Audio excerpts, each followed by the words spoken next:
വിശുദ്ധ മർക്കോസ് എഴുതിയ സുവിശേഷം അധ്യായം 12 വാക്യങ്ങൾ 38 മുതൽ 44 വരെ.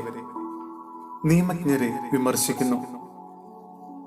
അവൻ ഇങ്ങനെ പഠിപ്പിച്ചു: നിങ്ങൾ നിയമജ്ഞരെ സൂക്ഷിച്ചുകൊള്ളുവിൻ.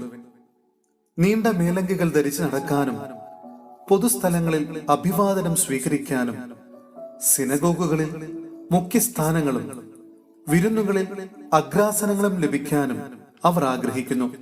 എന്നാൽ അവർ വിധവകളുടെ ഭവനങ്ങൾ വിഴുങ്ങുകയും ദീർഘമായി പ്രാർത്ഥിക്കുന്നുവെന്ന് നടിക്കുകയും ചെയ്യുന്നു.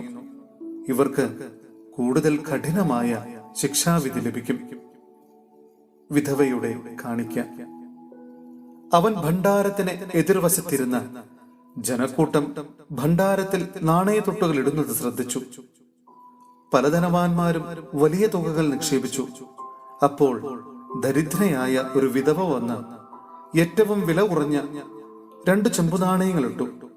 അവൻ ശിഷ്യന്മാരെ അടുത്ത് വിളിച്ചു പറഞ്ഞു: സത്യമായി ഞാൻ നിങ്ങളോട് പറയുന്നു, ഈ ദരിദ്ര വിധവ മറ്റാരെയും കാൾ കൂടുതൽ ഭണ്ഡാരത്തിൽ നിക്ഷേപിച്ചിരിക്കുന്നു. എന്തെന്നാൽ അവരെല്ലാവരും തങ്ങളുടെ സമൃദ്ധിയിൽ നിന്ന് സംഭാവന ചെയ്തു. ഇവളാകട്ടെ തന്റെ ദാരിദ്ര്യത്തിൽ നിന്ന് തനിക്കുണ്ടായിരുന്നതെല്ലാം തന്റെ ഉപജീവനത്തിനുള്ള വക മുഴുവനും നിക്ഷേപിച്ചിരിക്കുന്നു.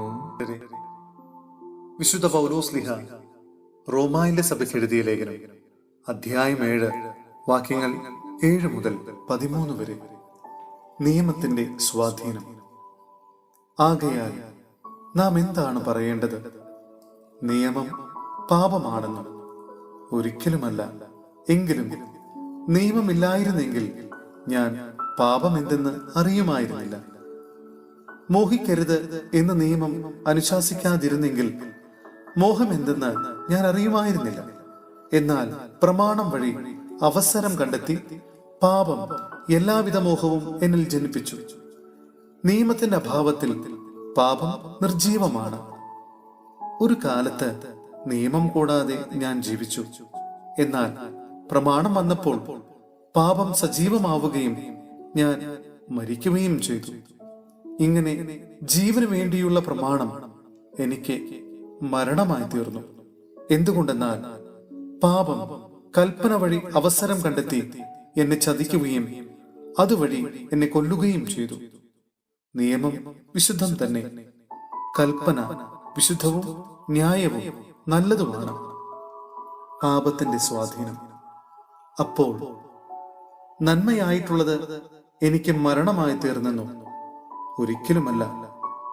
പാപമാണ് നന്മയായിട്ടുള്ളതിലൂടെ എന്നിൽ മരണം ഉളവാക്കിയത്. ഇത് പാപം പാപമായിട്ട് തന്നെ കാണപ്പെടുന്നതിനും കൽപ്പന വഴി പൂർവാധികം പാപകരമായി തീരുന്നതിനും വേണ്ടിയാണ്.